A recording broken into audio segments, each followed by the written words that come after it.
আজকের আমার রেসিপি ছাতু। এই ছাতু আমাদের এখানে অষ্টমী ছাতু নামেই বেশি চেনে। এই ছাতুর স্বাদ এত সুন্দর হয় যে চিকেন মটনের স্বাদকেও কিন্তু এই ছাতু হার মানায়। নমস্কার, আমি সরস্বতী সিংহ, আটপরে জীবনে আপনাদের সকলকে স্বাগত। তাহলে চলুন আজকে আমি এই ছাতুর রান্নার রেসিপি আপনাদের সঙ্গে শেয়ার করি। তার জন্য আমি ছাতুগুলোকে 10 থেকে 15 মিনিটের জন্য জলে ভিজিয়ে রেখে দেবো, যাতে করে ছাতুর নোংরা ময়লা সব ধুয়ে পরিষ্কার হয়ে যায়। আর অন্যদিকে আমি ঝিঙে, আলু, টমেটো, পেঁয়াজ এগুলোকে পরিষ্কার করে কেটে ধুয়ে রেডি করে রেখেছি। আর মশলার জন্যে জিরে, ধনে, আদা, রসুন, শুকনো লঙ্কা আর কাঁচা লঙ্কা দিয়ে একসঙ্গে বেটে রেখেছি। এরপর আমি পরিমাণ মতো হলুদ আর লঙ্কা গুঁড়ো দিয়ে অল্প অল্প জল দিয়ে এই মশলাটাকে গুলে নেব। ঝালটা আপনারা নিজেদের প্রয়োজন মতনই দেবেন। এই দেখুন, এইভাবে মশলাটাকে আমি গুলে রেডি করে রেখে দিলাম। আর অন্যদিকে ছাতুগুলো দেখুন, আমি যেহেতু 10-15 মিনিট ভিজিয়ে রেখেছিলাম, সেহেতু ছাতুগুলো দেখুন আমার কত একদম পরিষ্কার হয়ে গেছে, একদম। আর ছাতুতে নোংরা ময়লা কিন্তু কিছু নেই। এরপর আমি এই ছাতুগুলোকে ছোট ছোট করে কেটে নেব। এই দেখুন, ছাতুগুলোকে আমি এইভাবে ছোট ছোট করে সব ছাতুগুলোকেই কেটে রেডি করে নেব। অন্যদিকে আমি উনানে কড়াই বসিয়ে পরিমাণ মতো তেল দিয়ে দিলাম, আর পেঁয়াজগুলো দিয়ে নরম করে পেঁয়াজগুলো একটু ভেজে নেব। পেঁয়াজগুলো নরম হয়ে গেলে আমি ছাতুগুলো দিয়ে দেবো পেঁয়াজের সঙ্গে ভাজার জন্য।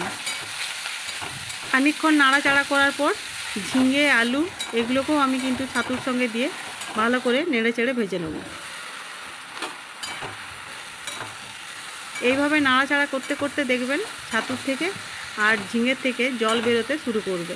এই সময় আমি স্বাদ মতো নুনটাও দিয়ে দেবো, তাহলে এই সবজিগুলো আমার তাড়াতাড়ি সেদ্ধ হয়ে যাবে, আর সবজির থেকে জলটাও কিন্তু অনেক তাড়াতাড়ি বেরিয়ে যাবে।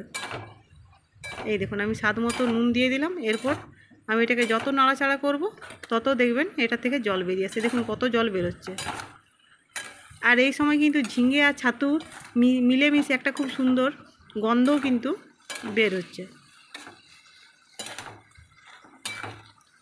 এরপর আমি টমেটোটাও দিয়ে দিলাম, যাতে করে টমেটোটাও এই ঝিঙে, আলু, ছাতুর সঙ্গে সেদ্ধ হয়ে ভাজা যায়। মাশরুম তো কৃত্রিম উপায়ে তৈরি করা হয়, আর এই ছাতুগুলো কিন্তু প্রাকৃতিকভাবে হয়, যার জন্য মাশরুমের থেকে এই ছাতুর স্বাদ কিন্তু অনেক বেশি হয়। এরপর আমি মশলাটা দিয়ে নাড়াচাড়া করে নেব। আমি ততক্ষণ নাড়াচাড়া করব যতক্ষণ এই তরকারি থেকে জলটা না শুকিয়ে যায়। এই নাড়াচাড়া করতে করতে জলটা শুকিয়ে গেলে তরকারির স্বাদ কিন্তু অনেক বেশি হয়। এই দেখুন, জলটা কিন্তু আমার অনেকটাই শুকিয়ে গেছে। এরপর আমি প্রয়োজন মতো জল দিয়ে নেব।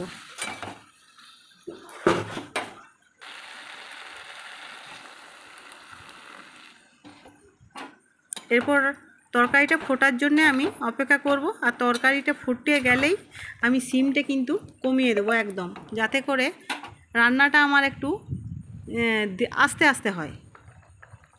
এই দেখুন, আমার রান্নাটা ফুটে গেছে। এরপর আমি এটাকে সিমটাকে কমিয়ে দিচ্ছি, একদম সিমে করে দিলাম।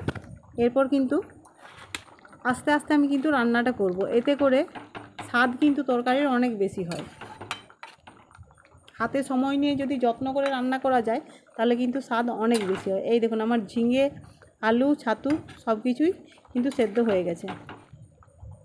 এইভাবে আমি 5-7 মিনিট ফুটিয়ে নিলেই রান্নাটা আমার কিন্তু হয়ে যাবে। দেখুন ছাতুটাও সেদ্ধ হয়ে গেছে।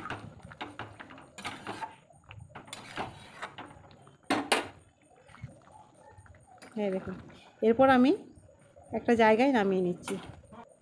যদি বাজারে হাটে ছাতু কিনতে পান তাহলে একবার হলেও ঝিঙে দিয়ে করে দেখবেন, স্বাদ কিন্তু একদম দুর্দান্ত স্বাদ হয়। রেডি হয়ে গেছে আমার ঝিঙে ছাতুর তরকারি। ধন্যবাদ আপনাদেরকে আমার এই ভিডিওটি দেখার জন্যে।